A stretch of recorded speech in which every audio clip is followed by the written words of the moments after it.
Devi Gauravani Pracharine Nirvisesha Shunyavadi Pashachari Shatarine Jai Shri Krishna Chaitanya Prabhu Nityananda Shri Advaita Gadadhara Shivasati Gauravaktavinda Hare Krishna Krishna Krishna Hare Hare Hare Rama Rama Rama Hare Hare. Thank you for coming. Today's the 14th of April, and this is Monday, and it's Vrindavan, India. Today we're again trying to give everybody the overview breakdown with skills for underview, more in-depth study. We always have a mixture of people. We have a mixture of people who are visiting, a mixture of people who are new, as well as people who are quite experienced at doing this. So we're trying to address everybody's need if possible. But no matter what the need, everyone has to get oriented with the basic framework, because it's, unless your minds are super brains, you really need to orient yourself each time. Where am I now? What is the basic structure, and what do I have to follow? Okay, so we'll spend a little bit of time on the Isopanishad. So for that you need your slate, your board, and we'll take a quick look at the study guide, and then I'm not going to spend much time on it because of help. I didn't have the preparatory work for today that I wanted, but I do plan to have a link word for each paragraph on a chart, so that you know when you're reading a book, I can actually visualize where I can find this. You may not have to memorize the book or the paragraph, but if you want to know a particular point, you'll know it's here. It can be done. It can be done. Okay. Again, always boiling things down to that bij word. What's that essence word? It will help me track my information. And everything else can be according to need. Everything is need. How much do I need to know?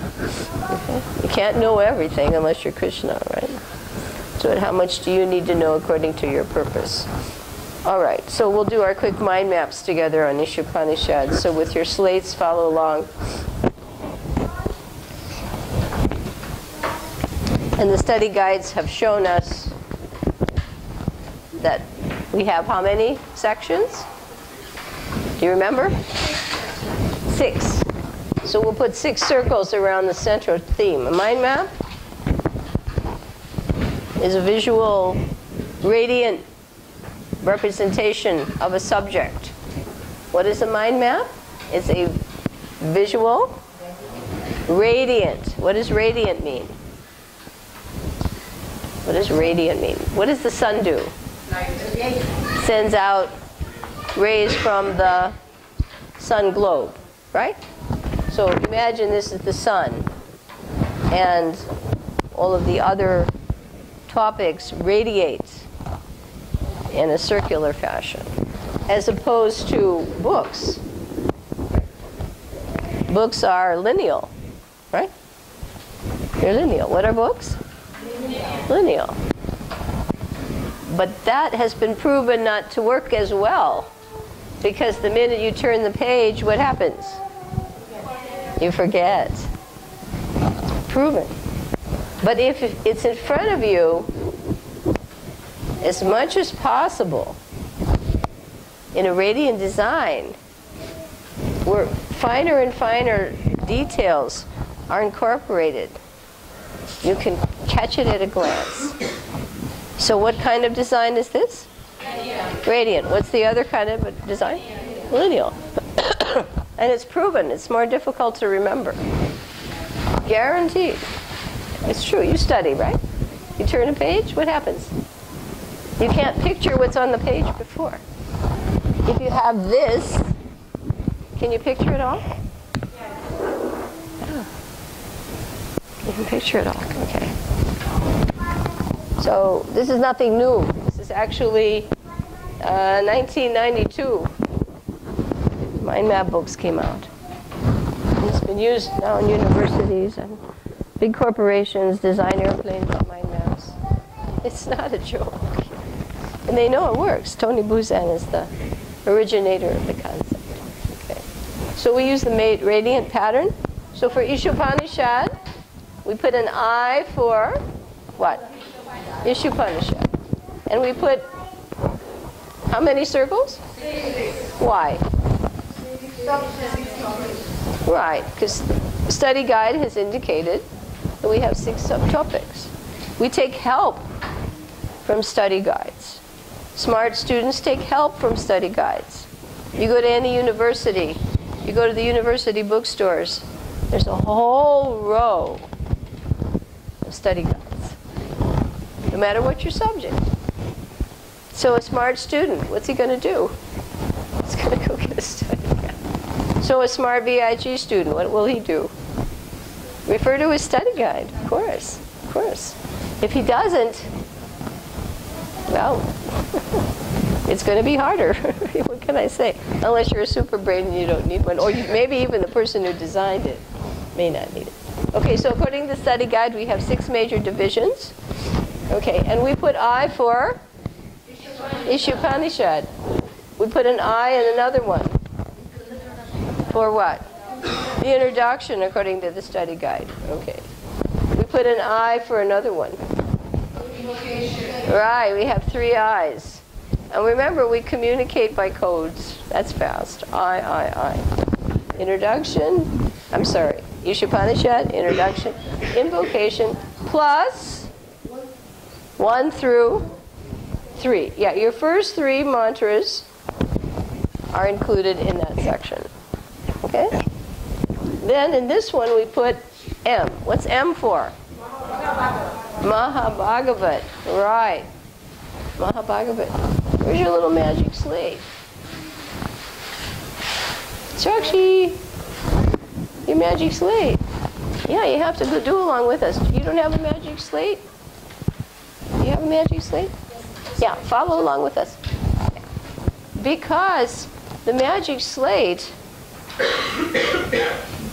note-taking to some degree works, but magic slates means I write my notes repeatedly. Once again, this is Kali Yuga, folks. 1 time through doesn't work. Reading 1 time through doesn't work. Doesn't work. Everything we're doing here is to help you. So follow along. Okay?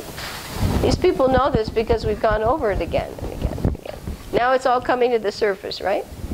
All right. 1 through 3. M for Mahabhagavat.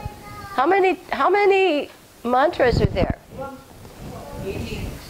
4 through 8. 4 mantras. So we have from 4 to 8.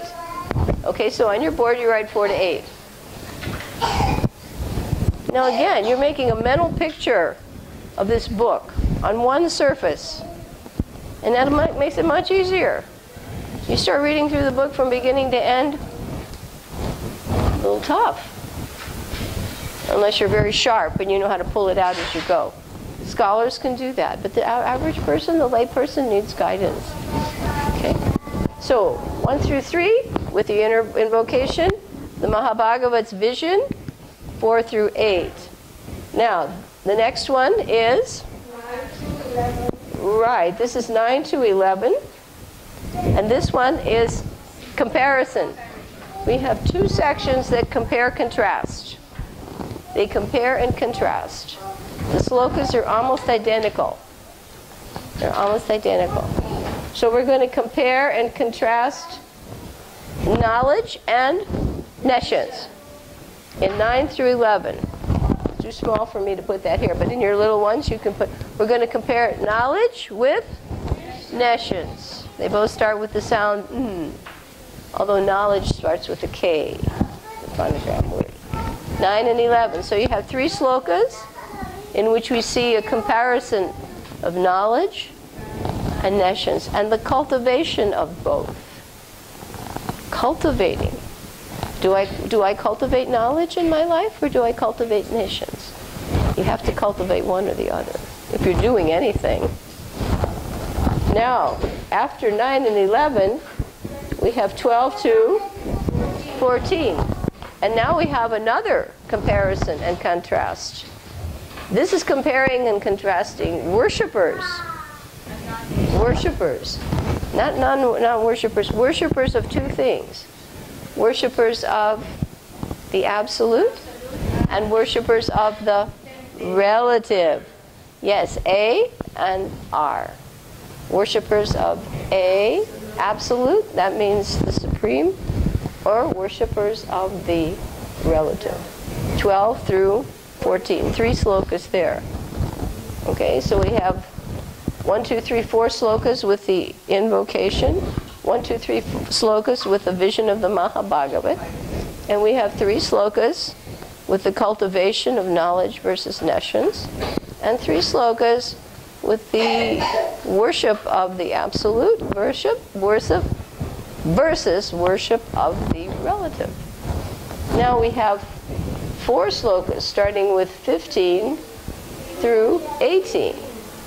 The last 4 mantras are P for what? Prayers. P for prayers. Okay? P for prayers. Okay? So now you have that basic visual. Now it's fixed again. Now even though I know this, when I rewrite it, it comes to the surface. Because otherwise you just start speaking and you don't see it. Sure. Yeah, it has to. You have to dredge your memory. It's like a computer. You tune it on, and it takes a little while. And you click a certain file. It takes a little while for the data to come up. So our minds are like that. Our minds are like a machine. It's a machine. It's a computer. So now the data has come up. Okay, everybody got that?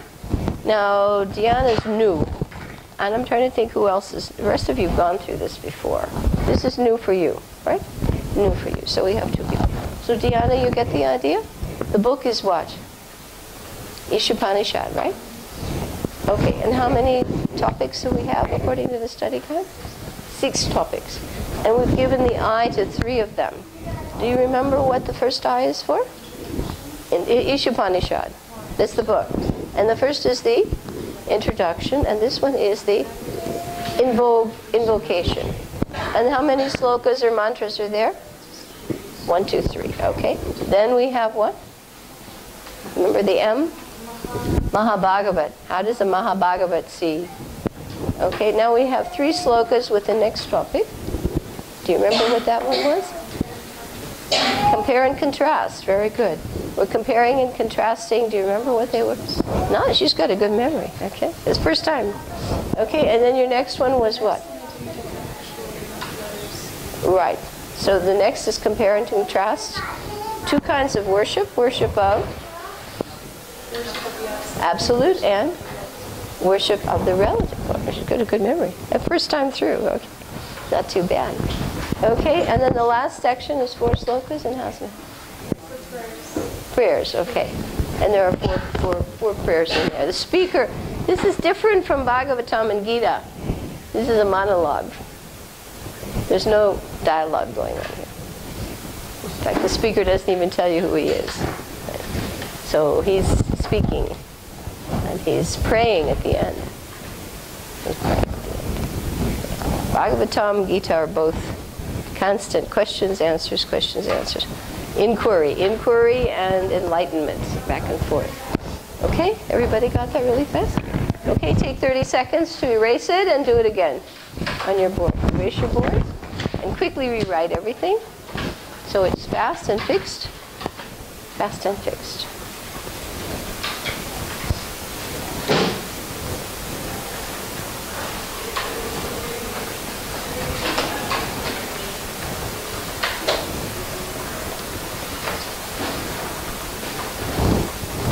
And someone may say, but I know it, why do I have to do it again? Each time you repeat something, the purpose is increase the speed.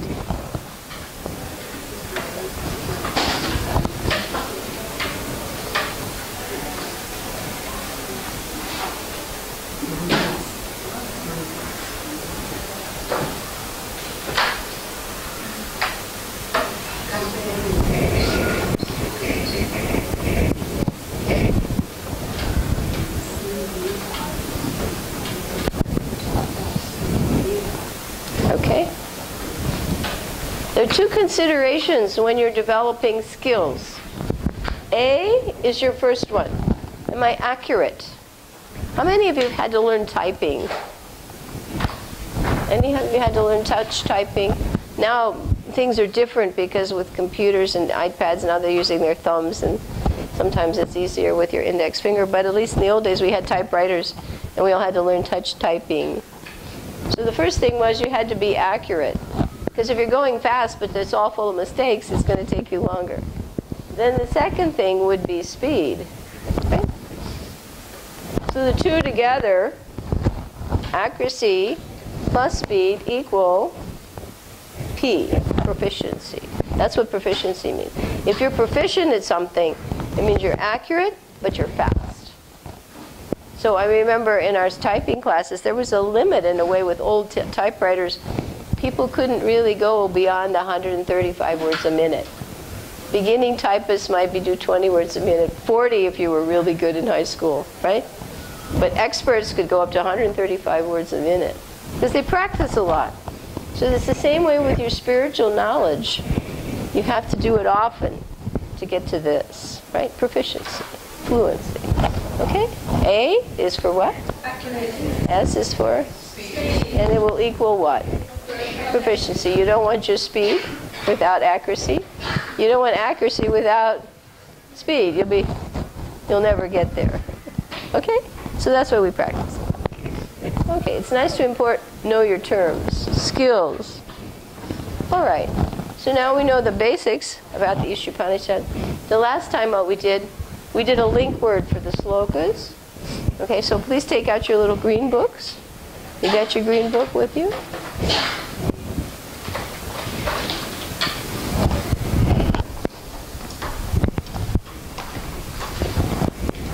I think I brought mine along. And page, it's easy to remember, 321. On 321 in the green book, you have the mantras. Okay? You should have enough copies. I have about a dozen copies, so if you don't have, you can share. 321.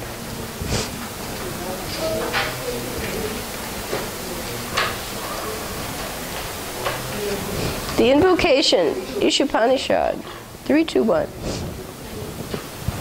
Now the introduction is obviously not presented in this book. This book is selected verses, Srila Prabhupada, and it's a handy reference book because you'll get your verses from NOI here, and you'll get your verses from Isopanishad, plus selected verses from Bhagavad Gita, Bhagavatam, many other sources. It's a nice little reference book to have.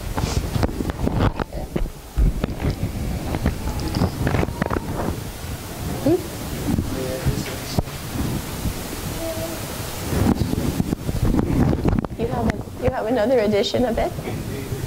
Oh, very good, very good. Okay, again, so rather than plow through everything, you reduce it to a nutshell word. That way you can quickly get the essence of 18 mantras plus the invocation. If I asked you all, unless you were super wizard scholars, to quickly recite like the wind, the invocation in Sanskrit and English, and some devotees have, in the old days they did. They used to recite this every day. You talk to older Prabhupada disciples, they'll know this. Unless they haven't practiced and then they've forgotten. Okay, but for our purposes, we're building up. Okay, so the nutshell word for the invocation, do we all remember what we decided on last time? Complete. Complete is the word. So on your slate you can just put a nice big C for complete. Okay? That's for the invocation. If you want to put I, then you can put C next to it. Invocation, C is for what? Complete. The whole point of this sloka is that the Supreme is complete. All of his parts are complete. And the most important thing is, even if the parts are taken from the whole, he's still complete. Very good. You want to hold it up, Neela, so they can see? I equals complete. Invocation is complete. Okay? So that's the nutshell. If you had to express this sloka, you might even be able to repeat it from memory, but did you get the point? The point is what? Everything is complete. All right. Complete whole. If you take it from the whole, it's still complete. All the parts that are separate are complete. So the word is complete. All right, let us go to our first mantra. Mantra number 1. And what was the link word? Do you remember what we put there? Quota. So we put a Q here. Actually, I'll put a printed Q. We put a Q.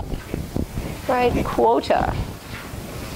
Now, the term they use in the Sanskrit, Ishavasya principle, but that takes more words in English. So I just took the word quota, because that is important. If you know everything belongs to the Supreme, every part has his quota in terms of not only materials, but duty. As a human being, you have a quota to fulfill. And a lot of people don't know that.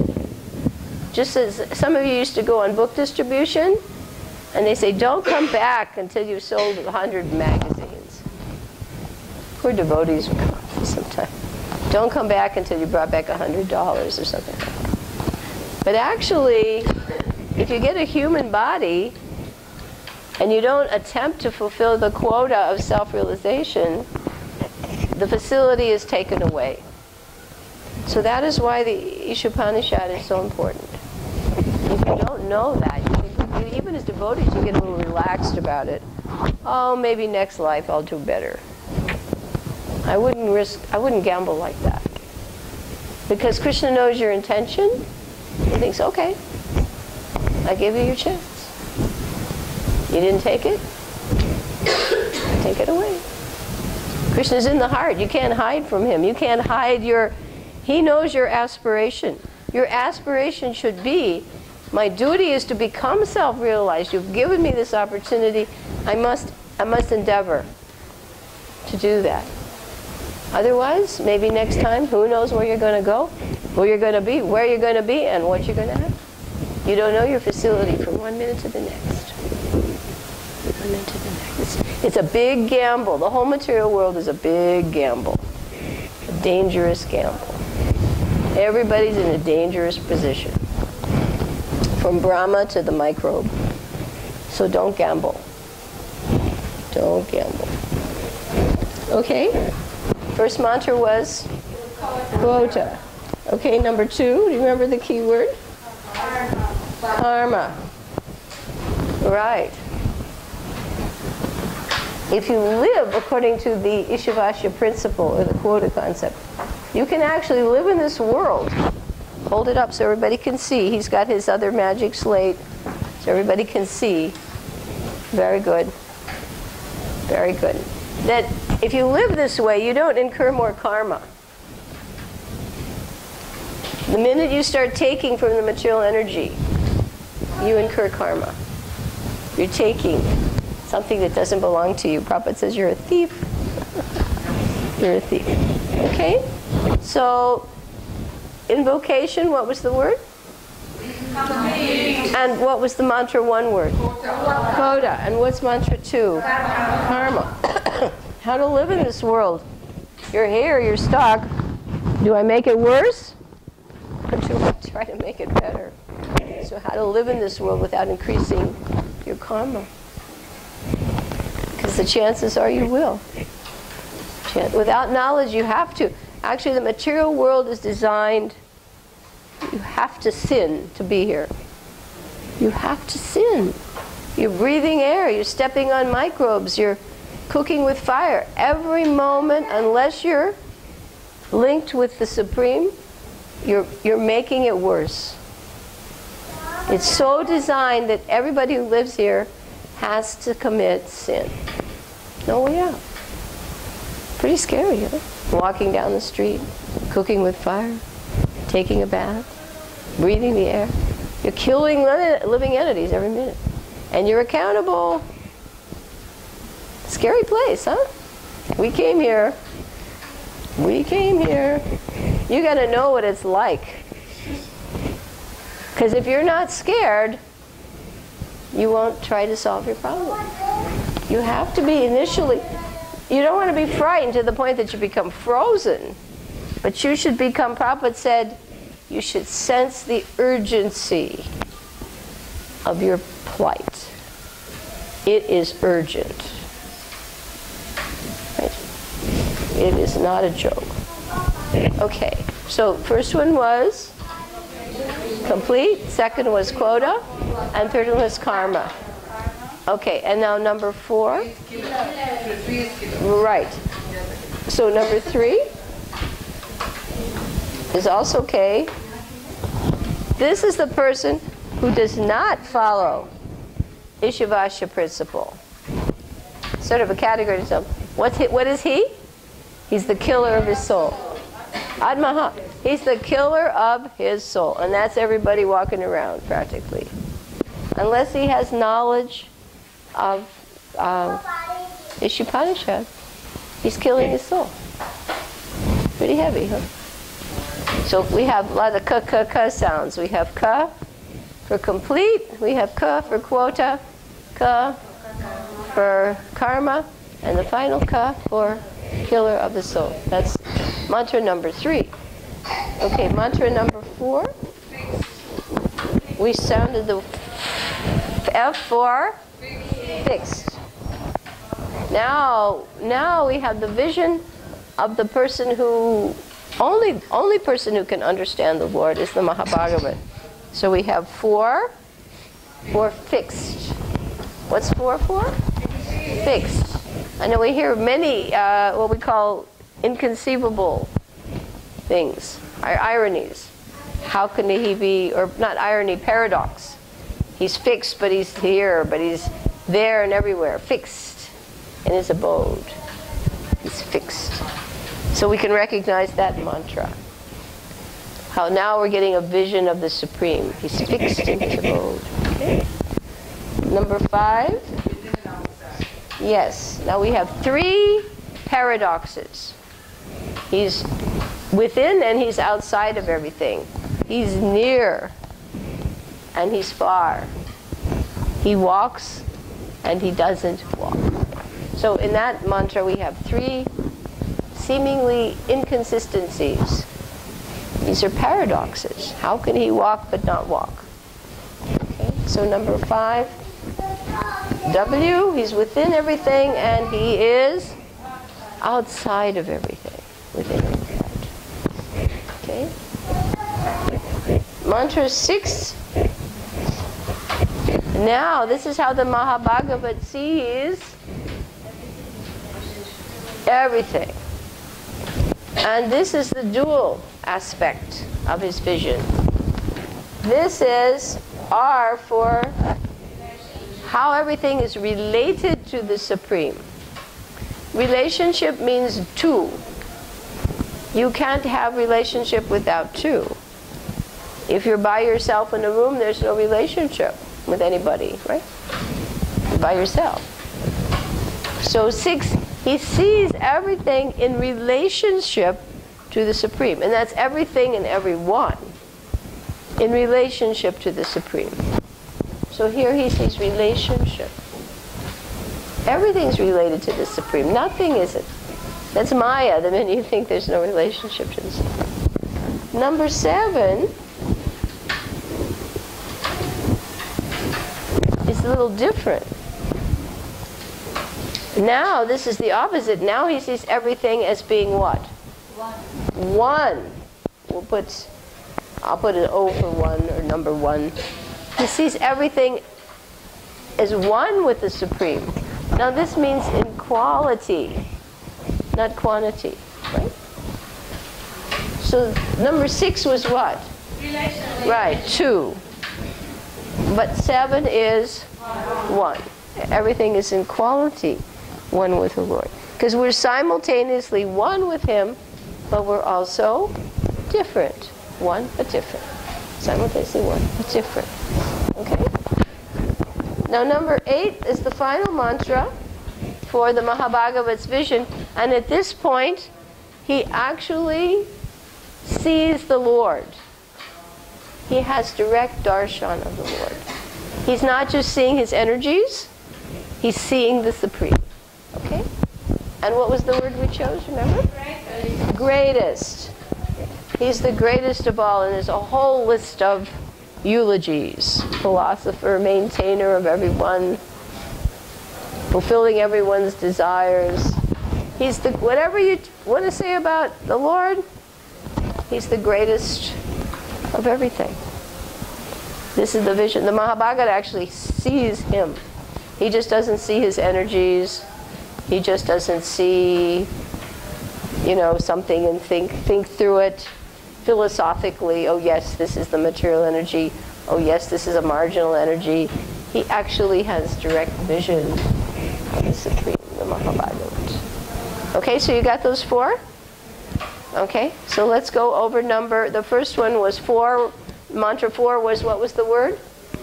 Fixed. 4 was, he's fixed in his abode. Even though he's in one place, he's everywhere. And number 5 was what? He's inside and outside. He's near and far, right?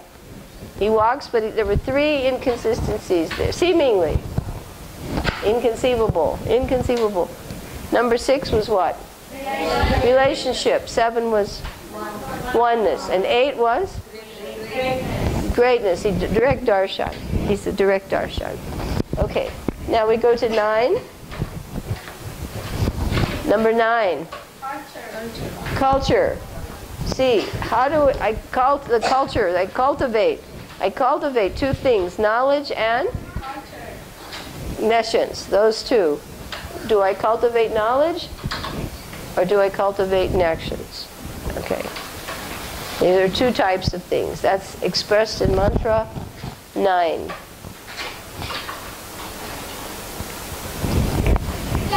These 3 slokas are the comparison of these 2 things, cultivating 2 things, knowledge and nescience. So number 10 was the result. What happens? Does it matter if I cultivate knowledge or nescience? Is it a toss-up? It's one is as good as the other? Is it okay, like, oh, I like strawberry ice cream, or I like chocolate ice cream? It doesn't matter which one I choose? This one will show no. There's a difference. The result of cultivating knowledge versus the result of cultivating nescience. Yes. It's not as though strawberry and almond chip are the same. It will matter which you cultivate. Okay, so the result. Number 11. This is the last of the 3. Do you remember what the word was? Yes, I'm going to learn. You have to know both, side by side. You have to learn both, side by side. In our Shastras, every injunction is accompanied by a prohibition. Always remember Krishna, never forget him. You get your, even your 8 processes of mystic yoga, you get the yamas and the niyamas. You get the prohibitions, and you get the injunctions.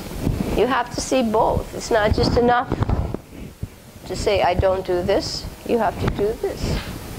Right? If you read the 10 offenses, I don't do this, but I do this. Right? Side by side. So it's completely covered. There's no room for escape. Always remember Krishna. Never forget him. Okay? Side by side. So I have to learn the 2. What is the culture of knowledge? What is the culture of nescience? Otherwise, I may not detect nescience. If I don't know what it is, I may not detect it. If I don't know what knowledge is, and side by side, I have to see which is which. Okay? Otherwise, you can't make a discrimination. Intelligence is to discriminate. Okay, so you got those 3? Okay, your first word for number 9 was? Culture. And number 10 was? Result. And number 11 was? Learn. All right. Number 12. This is the next trio. These 3 mantras, number 12. Again, now we're going to do comparison and contrast. Okay? So for number 12, the worship. 2 kinds. I'm going to worship either, I put it W, I'm sorry. a W, I'm going to worship either what? Absolute or the relative. If I worship the absolute, I get one result. If I worship the relative, I get another one. And they'll tell you. Right? Because some people say, what difference does it make? Well, the Isopanishad will delineate that very clearly. Yes?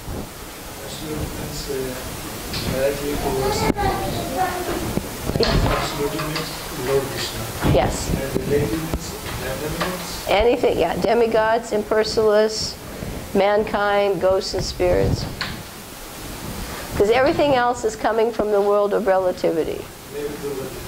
Only Krishna embodies everything.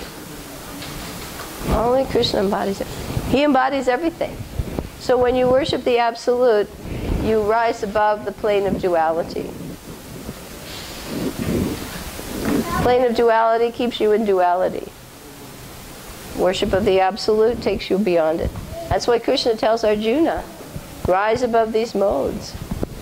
Be fixed and transcendent. Transcend. This is transcendental knowledge. These books are transcendental knowledge because they are knowledge of that which is beyond duality. And what happens when you worship that which is beyond duality? You are beyond duality. Otherwise, you misidentify with duality, you suffer, and you experience repeated birth and death. That's your choice. The minute you worship the Absolute, you're as free as the Absolute. The minute you worship the Devas or the impersonalists or some lesser position, then you suffer duality. Because they're in duality. They're in duality. It's a simple concept, but difficult to comprehend. That's why fix your mind on the lotus feet of Krishna. Suffering stops, karma stops. You study these books. You notice? Has anyone realized his life has become better? You bet it will. To the degree where you would be afraid for 1 minute to do anything else. For even 1 second to think about, study, do anything else. You realize, oh, wait a minute, I'm disconnected. It's like pulling the, if you're on an oxygen tank, right? Pulling the plug. That's what it is. Pretty scary, huh? Unalloyed, uninterrupted devotional service. You read the Shastras. Because see, we're marginal. If we don't stick to the lotus feet of Krishna, we have to be attracted to the world of duality. One or the other. So it's pretty scary. You have to turn your face to Krishna, fix it there. Anything about him, for him, to please him, no purpose. Okay. So that was number 12? 13? Right. We didn't want to use the word result again, so you get confused. So we picked the word authority. The unexplained authorities have proven. One result is obtained by worshiping the Absolute. Another result is achieved by worshiping the relative. And the authorities tell us that. They tell us that. Okay? And your final sloka, number 14? No. We had L, learn, for number the last group. Now we have the word know. Prabhupada has used the synonym know. Right? You should know the Supreme, and there's a whole list of attributes again, glorifying his position as being the greatest of all. Okay? He's like that. Okay? He's fulfilling everybody's desires since time immemorial. Okay? Without veins, pure, everything. All these descriptions of the Supreme here. Okay. Now, after a person has gone through all this, he's going to pray. So from 15, 16, 17, and 18, he's going to pray. In 15, in both of them, the effulgence is in the way. The effulgence is in the way. because the Upanishads are for the person moving from karma kanda consciousness to philosophical awareness of what's the underlying truth. He wants to move beyond the effulgence, the Brahman. So in this one, I'm trying to think what the word, but I sort of thought the words face and form were a little better. In 15, he said, remove the effulgence so I can see your face. So I'm going to switch the words. Face. I want to see your face. In 16, because they're sort of similar, please remove your dazzling effulgence. I wish to see your form of bliss. So you can, if you had to take a link word, you know, I wish to see your face, because now he's identifying the Supreme as a person. He's more than just a glaring light, and impersonal. So this is where somebody's moving beyond the impersonal conception as absolute, and moving into accepting the personal exception, the personal manifestation as absolute. So in 16 he's saying, I want to see your form. Okay? In 17, he's praying now. Right. Please remember my sacrifices. Please remember, because at the time of death, you know, like some of us who have this yearly asthma problem, we can't breathe. This is just nothing compared to what death is compared to. Death is compared to 40,000 scorpion bites at once. The subtle body is pulling out of the gross body. All the connecting points. You know, one scorpion bite can cause you to snap your neck. Can you imagine 40,000 at once? And your voice, your throat's choking up. So, you know, you're praying, please remember what I've done for you. Okay? Death is not an easy thing. It's known to be an evil. The four evils of birth, death, old age, and these are evils. It's the material world that tries to gloss over them. They hide them. Well, we don't talk about death, or we don't talk about birth, or let's hide the old people, they don't exist. Disease will cure it, don't worry. This is all an attempt to, it's denial, evade the truth, okay? So please remember what I've done for you. And in the last mantra, 18, what is he praying? For right path. Right. Please free me from reaction and lead me on the right path. Free me from the reactions, lead me on the right path, because we don't know where we're going to go. Today we may be somebody. Can you say for sure that in 10 years from now you will have the same identity? Anybody here got a guarantee? You got a written guarantee? In 10 years from today you'll have the same identity? I think, who was it?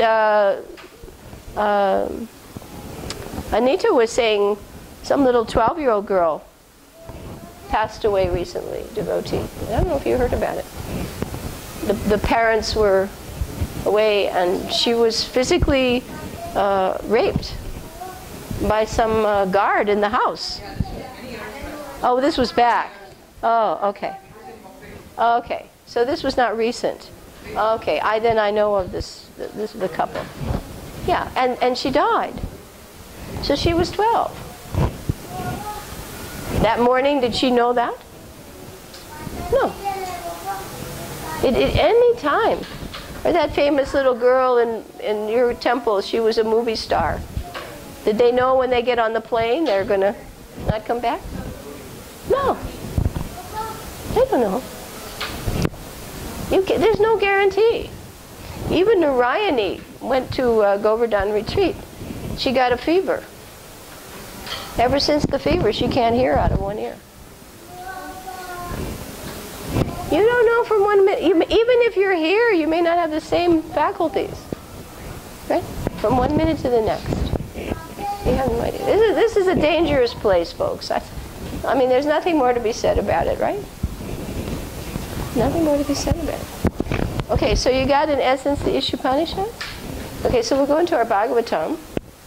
I don't want to take too much more time on this one, but you read through it, because next time I do want to have the chart, mind map like this, plus the link words for every paragraph. I want to go through it. Put a link word, and I have these line charts that we use. So if you've got your book, you can actually know, okay, first paragraph, introduction, it's about Vedas. Second paragraph, it's about mistakes. Third paragraph, it's about illusion. If you've got that, then you can go through your book and you can track it. Okay? If I want to know about quota, where is it? Where's the quota for the cow? Where's the quota for human? Where's the quota for the tiger? Where's the quota? Okay? Does that help you? Make it clear? Yeah, then once you go through the book, it's, just get the essence, pull that out, and then your reading just fills in the details. Just like that. Fills in the details. Okay, so please take out your charts now, your mind maps for Canto 4. So we'll quickly go over the structure of Canto 4. We'll try to do that in a few minutes. You all have your mind maps? You got that? Two-sided mind map, right? These mind maps on one side, again, I used to do more detailed ones which have enlarged icons with bigger chapter titles.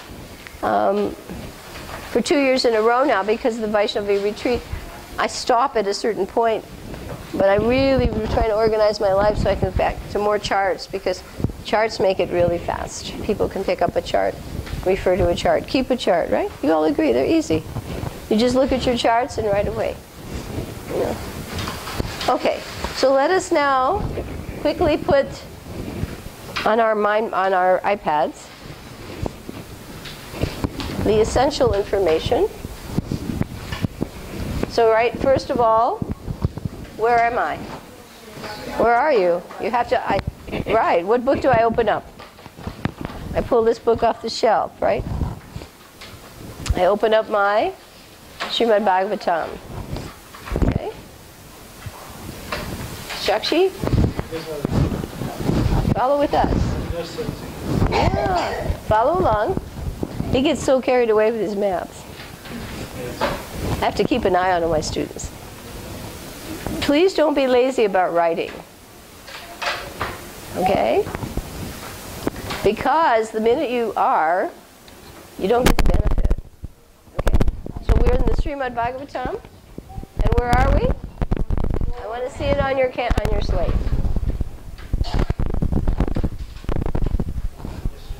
Yes. See, the tendency is we don't want to do the work.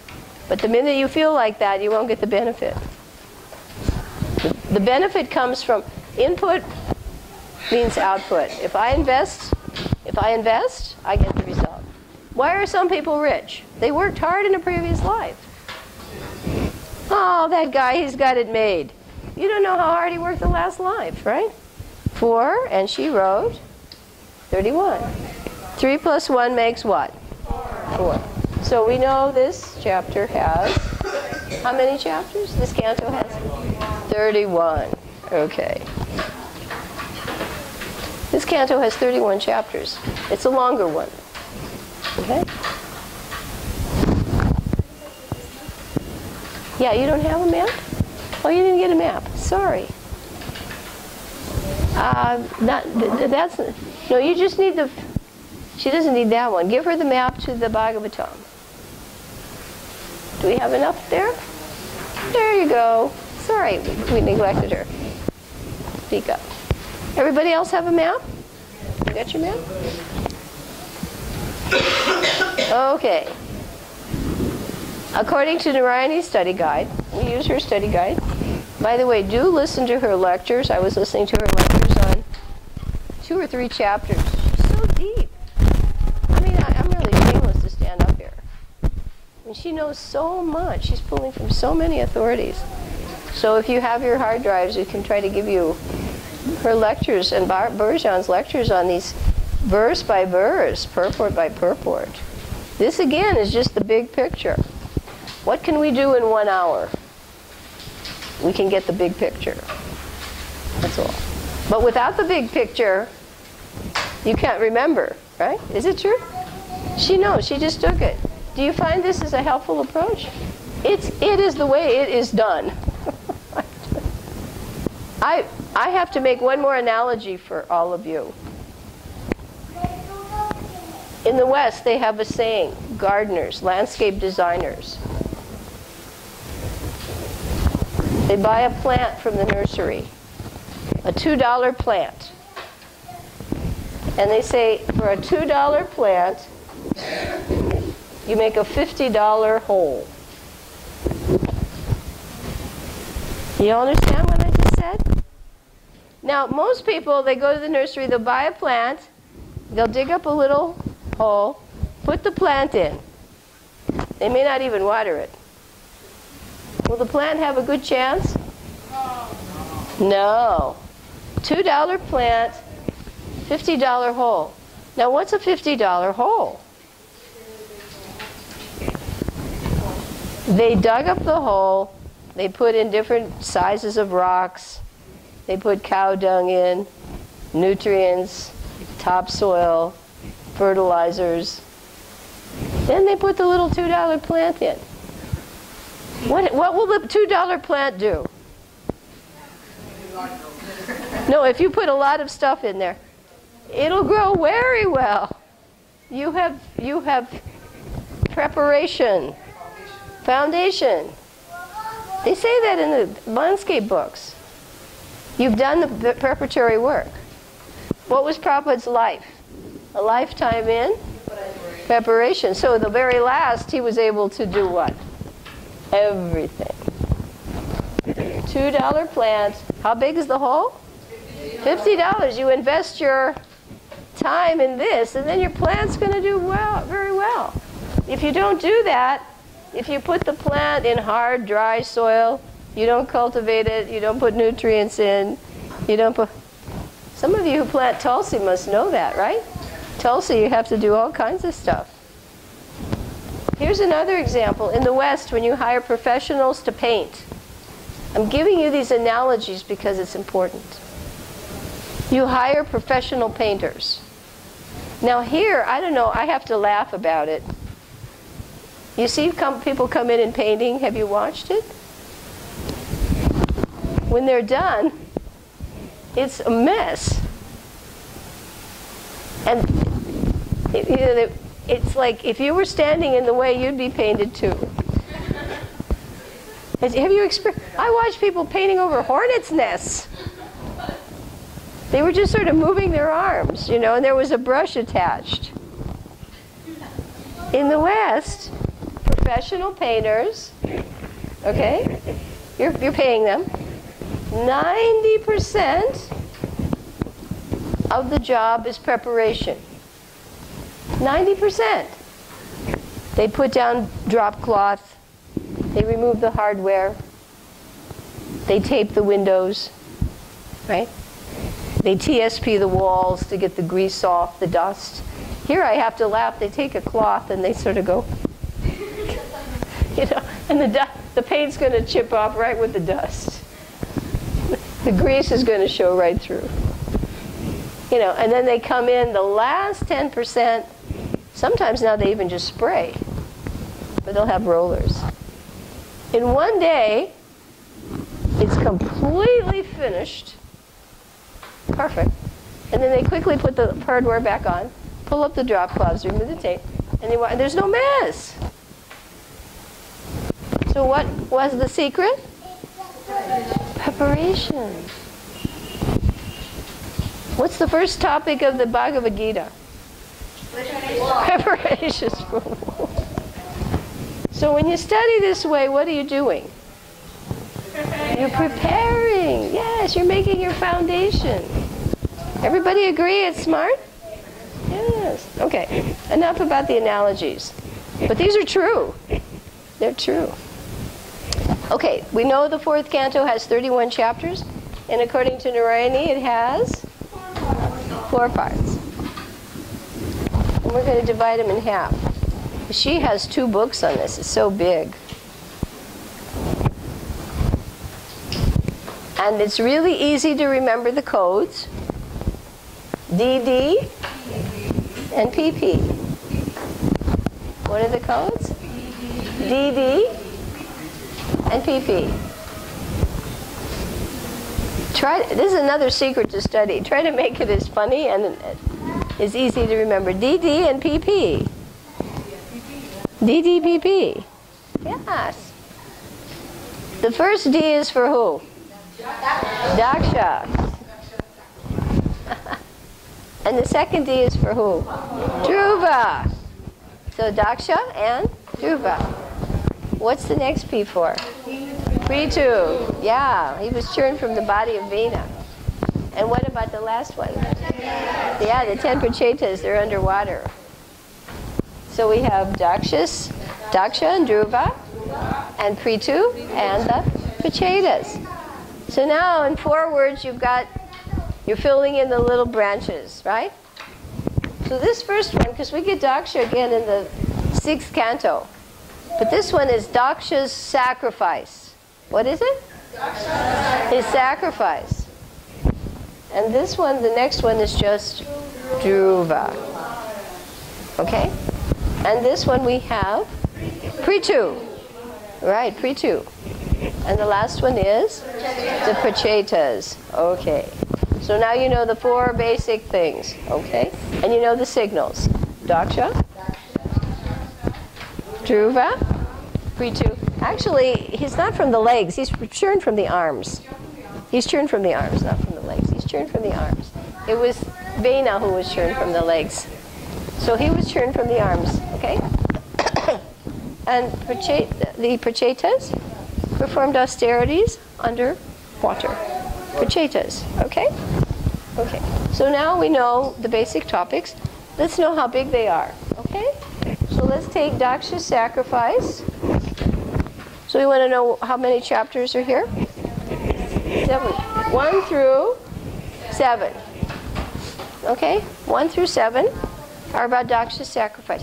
And we'll pick a fast link word to take you all through 31 really fast. Okay? Next. Dhruva. The pole star. 8 through 12. 5 chapters here. 8 through 12. You can see on your map also. You'll see 7.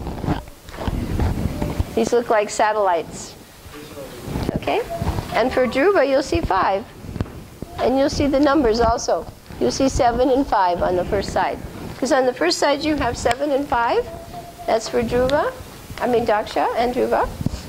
And on the back, you're going to see 11 and 8.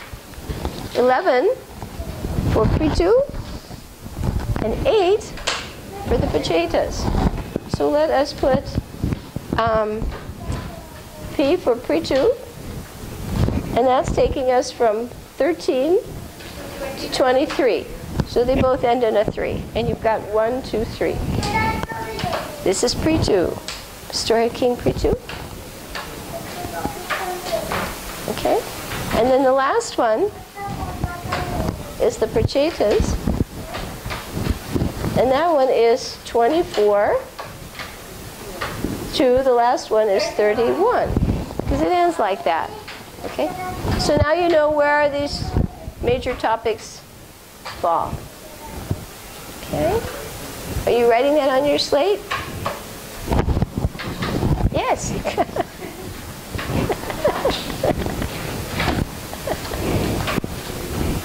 It's already on your chart. Use your board for practice. You write your notes in a notebook, and what happens? You close the notebook and you put it away. But if you practice on your slate, you put it here. What's easier? Here? Or somewhere where you can't find it? Good. I guarantee. How many of you go home and look at your notes?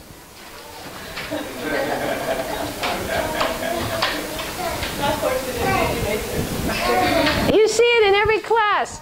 People are writing their notes, they go home. There's no time for your notes.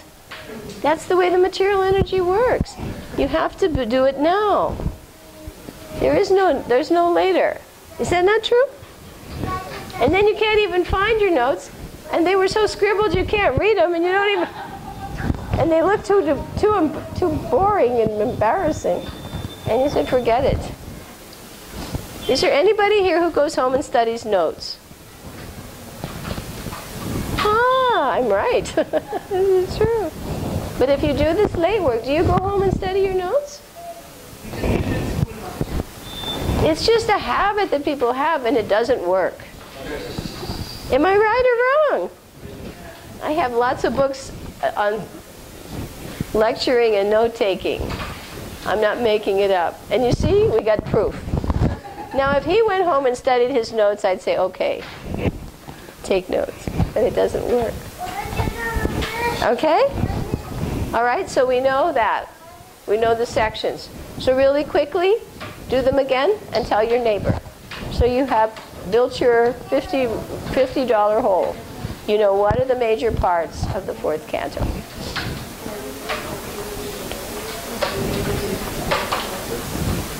Remember, you're going to become fluent. That's good. You work with, this is Dhyana.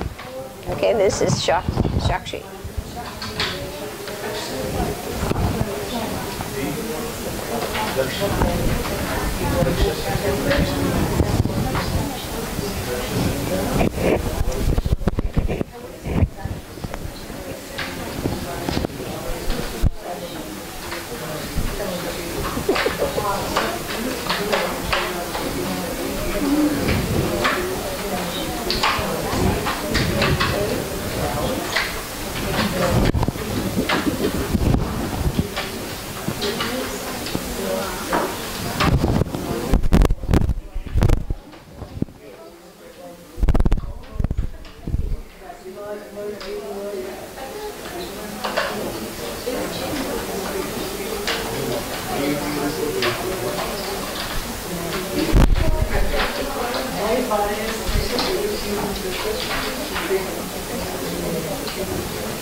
Is he feeling all right? Are you feeling okay? Okay, he looks a little hot.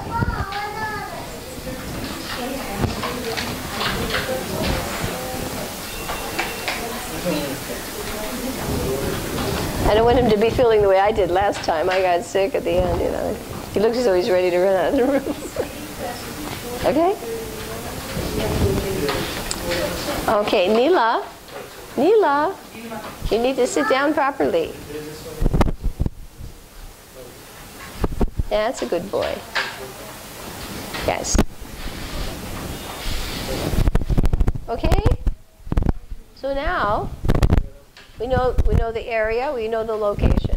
We know the topic and the location. Let's just do what we call a fast stepping stone storyline. Storyline, easy to remember something. So in the first section, Daksha's sacrifice. Okay. First word we're going to have.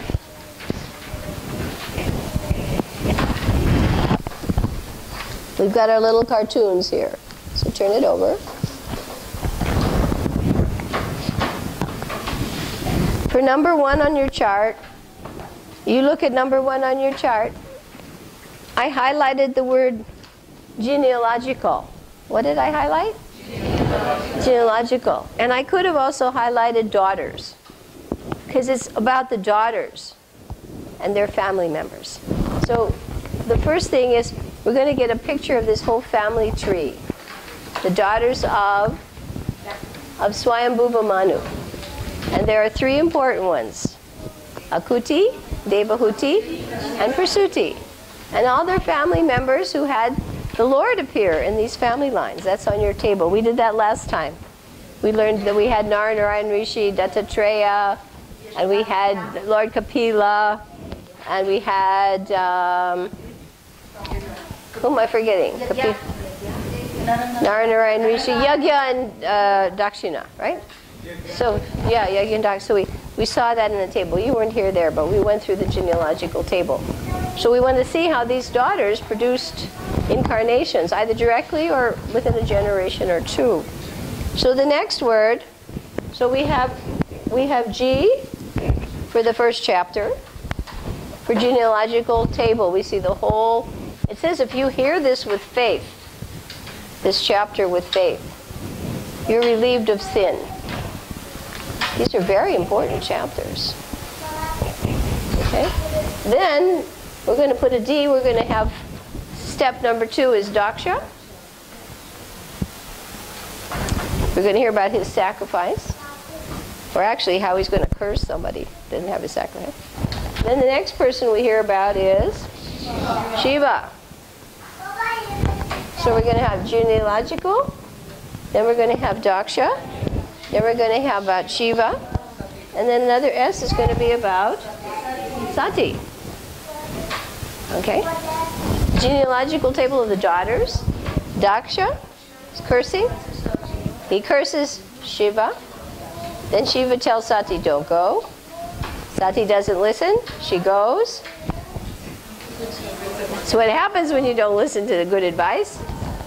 And then number 5, you get Brahma. Brahma. Did I pick his name? Oh, frustration. I'm sorry. Frustration. Yes. Sacrifice is frustrated. You don't curse Lord Shiva. His followers got really upset. You don't want to upset Shiva's followers. Because they come in and they make a big, big mess. Then, after that, Brahma has to tell everybody, look, go pacify Lord Shiva. If you don't, it's not so good for you. And then the final thing, what happens last?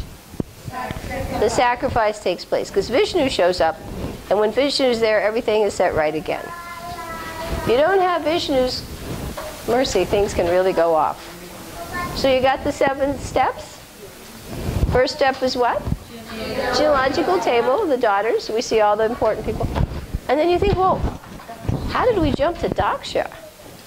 Because that ended by saying all of them had offspring except for Sati. All these daughters, but Sati didn't have an offspring. Then they ask, well, why didn't she have? Oh, that's a nice story. And that's the story of why Sati didn't have an offspring. Because Shiva was cursed. And she gave up her life in result. So that's why she doesn't have any children. But all of the other daughters of Daksha, all of his 16 daughters, they all had progeny. Sati didn't. Because Daksha offended Shiva.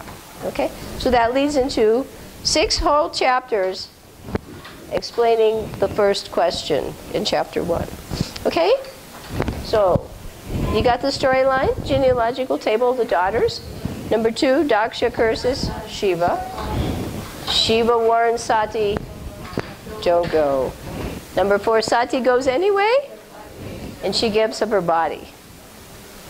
And then the next thing that happens? Yes, all of Shiva's followers come in, they're upset. Frustration. Then what happens after that? Brahma warns everybody. Brahma didn't go, Vishnu didn't go. They knew, this is a very important point.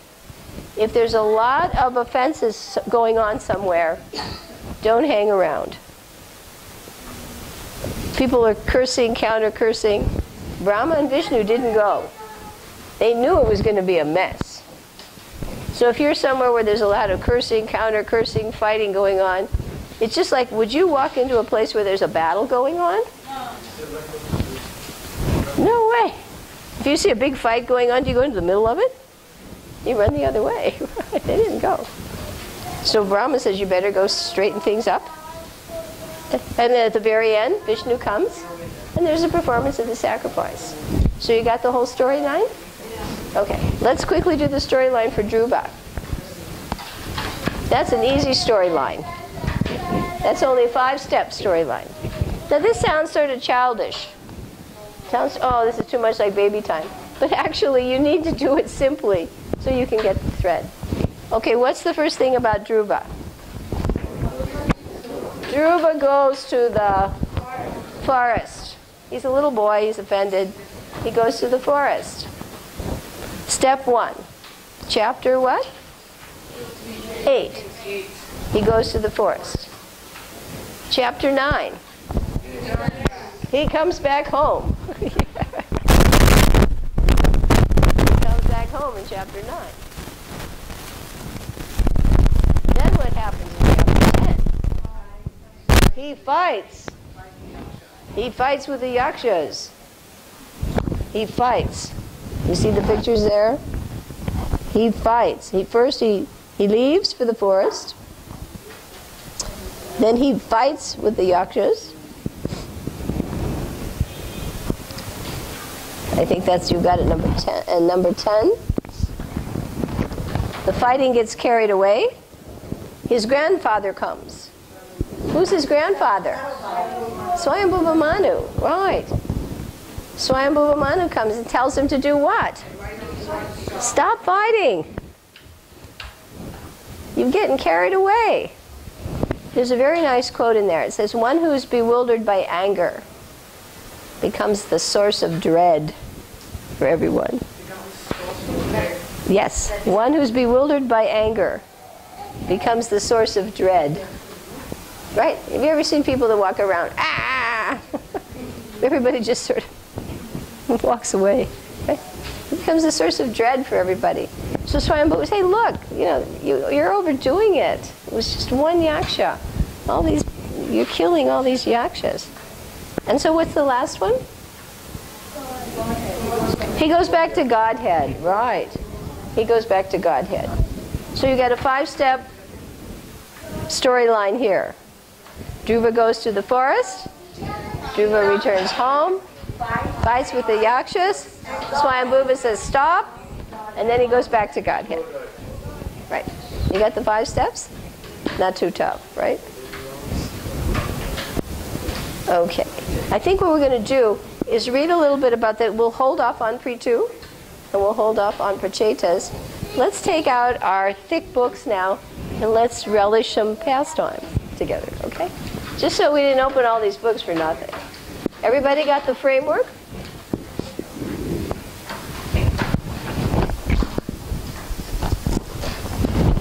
Okay. So take out your condensed versions. And we'll do a little interactive reading together the last 10 minutes. You all have your thick condensed version. We could do Narayani's study guide too, but I think you've got the basic storyline. It's not too hard.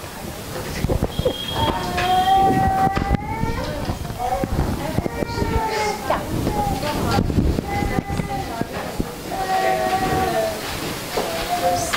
He's the first Manu, yes.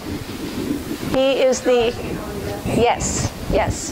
You see, you have your genealogical chart there. I don't know if you got that paper. Swayambhuva Manu and Shatarupa had 5 children, 3 daughters, and 2 sons. Okay? On the back side, I think that's the side that is Dhruva's line. But on this side, you get Swayambhuva Manu is the, right, he and Shatarupa, right? So here you have 2 sons, Uttanapad and Priyavrata, and 3 daughters. And you see here they don't give you the genealogical offspring right here, but you see here Akuti, she has Yagya incarnation in Dakshina, and then Devahuti has Lord Kapila, and Prasuti, she has one of her daughters Murti, and Dharma, they produce Narayan Rishi, and also Atri Muni and well, no, Narayan Rishi are Krishna and Arjuna. That's incarnations. So you see incarnations. And you get Dattatreya. Excuse me. You get Dattatreya with Atri Muni and Anasuya. Dattatreya. He's in the 11th canto with the Uddhava Gita. Okay? So these are very important people. Okay, shall we read together now? Okay, let's turn to our condensed version and we'll do a little reading together.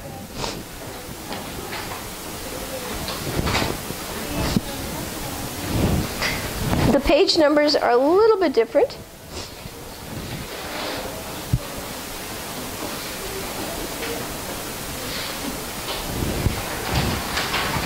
We'll read a little bit about Daksha. And a little bit about Dhruva.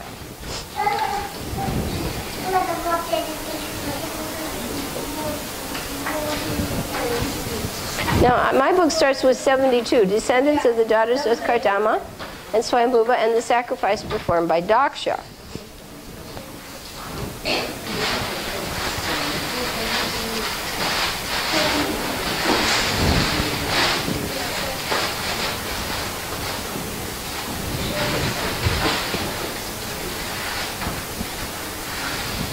Do you want to read something scary or something beautiful? Beautiful. Because this is full of some pretty scary. What do you think we should do? Beautiful? Okay. Then let's go to page 79.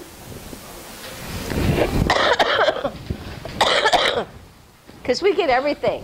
You know, the Bhagavatam is full of, we can read about Daksha's head being put on the, we could bet Virabhadra coming in. But we don't want to end our day like that, right? So we'll read something beautiful. 79 in my book. 79 in your book too?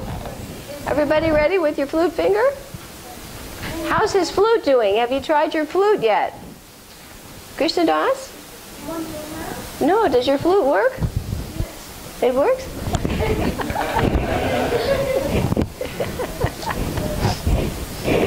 He has to come and do a recital someday. Okay. Gauranga can give him a score. Okay, are we ready? We are now going to go to the first column in my book, second paragraph down. Thereafter, Lord Brahma. Are we together there? When I stop, you read the next word. Hope I can get through this. We've come to the critical 5 minutes. Okay. Now this is a beautiful section. Thereafter, Lord Brahma escorted thee and to Lord Shiva's abode, which is known as. While on the way, they passed over the Saugandhika forest, where Alakapuri, the abode of, is. The whole area was astonishingly due to the forests that were filled with all varieties of, and as well as the which abounded with, and oh, that sounds nice. The demigods admired the bathing, whose stairways were made of. Oh, very beautiful. Okay? So the demigods are now going to see Lord Shiva's abode, Kubera's abode, okay? At Kailash, there were many whose pleasing sounds combined with the of and of these. The whole area was inhabited by Kinnaras, and along with their beautiful the and within the caves lived Siddhas in the company of their wives. The entire region was filled with the very best of trees, such as the Tamal, Tal, Arjuna, Mango, Kadamba, Champak, Ashok, Malati, Malika, Madhavi, and Bakul. Beautiful. So that the scented breezes serve to the minds of the woman for further sexual enjoyment. So up there they enjoy like anything. Very beautiful trees, setting, everything's nice, lakes, swans, humming bees.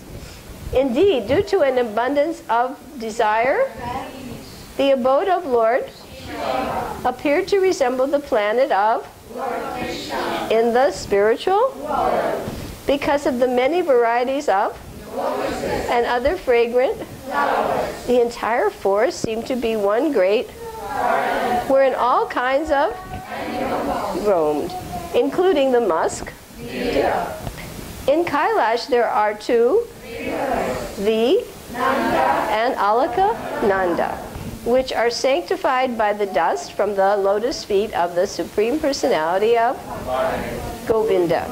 The celestial damsels come to in these rivers after having diminished their lust by engaging in sexual with their husbands. After the damsels of heaven, the water becomes yellowish and fragrant due to the from their bodies. For this reason, the elephants that come to, along with their, drink the water, even if they're not really thirsty. Okay. So now let us go to hear about Dhruva. We heard a little bit about. So we heard something beautiful. I think also it's really important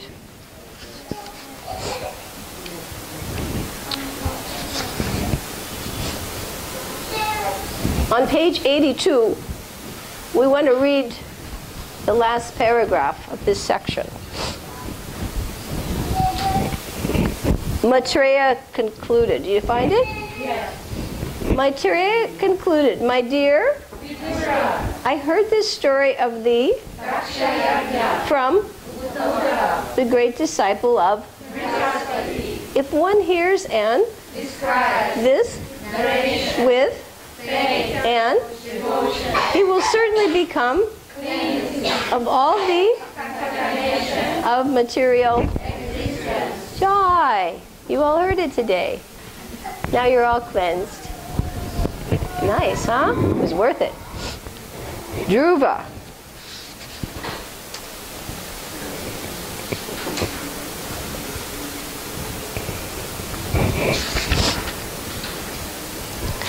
We will now go to the place where Dhruva sees the Lord.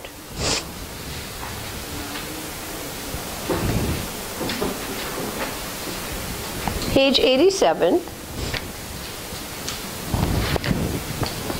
All right. The paragraph I have starts with, due to his being absorbed. Do you all find that? Yes. Okay.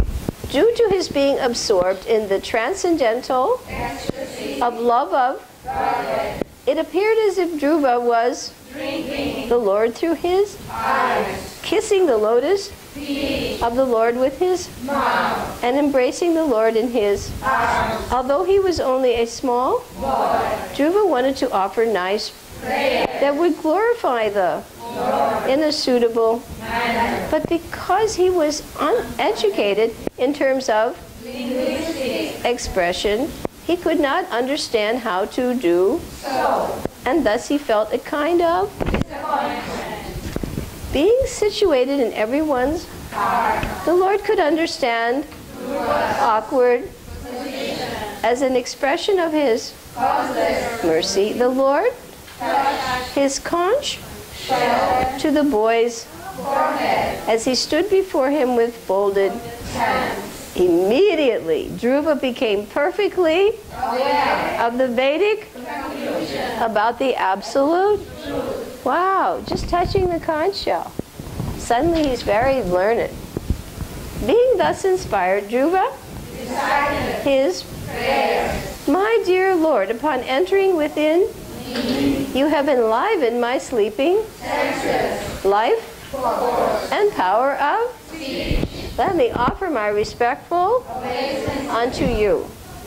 In the beginning you enlightened, and thus he could see and understand the entire universe, just as a person awakens from sleep and then visualizes immediate duty. Have you ever sensed that when you wake up in the morning? You immediately visualize what it is you have to do. Okay. Here's a nice one. We'll go down a little bit. Oh, unlimited Lord. Do you find that? We'll end with his little prayer. Oh, unlimited Lord, kindly bless me, so that I may have the association of great who constantly in your devotional service. In this way, I will surely be able to cross over the ocean of material. Indeed, it will be very easy for me because I am becoming to hear about your transcendental qualities and pastime. So may you be blessed with that madness. Okay? Very good. So we'll stop there. Okay? Everybody getting mad to hear about Krishna's pastimes? Okay, so we're going to have a wonderful little steward here from the airplane come and bring you your fruit.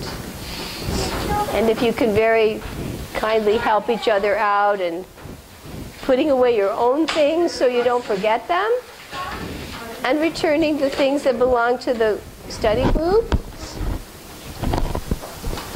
Okay. And I thank you all for being so kind to come on a hot day to hear about the glories of the Lord. Actually, if one develops a taste for hearing about Krishna, it's considered a great blessing. It's a great blessing. And it is the relief to all miseries. And it even cuts the bonds of karmic reaction. So you are all very fortunate to have that desire.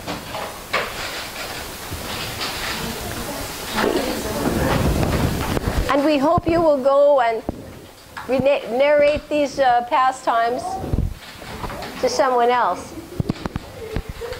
Actually, the first chapter of the story of King Vena, please read the introduction 3 times. Did you all hear that? That's chapter 13. If you can, go home and read the introduction 3 times, story of King Vena. It says, one who hears and reads this 3 times, he's relieved of all the horrible qualities. Fear, sin, lust, greed, anger.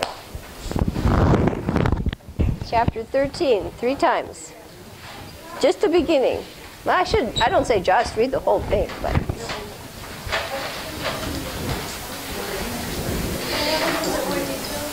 What's that?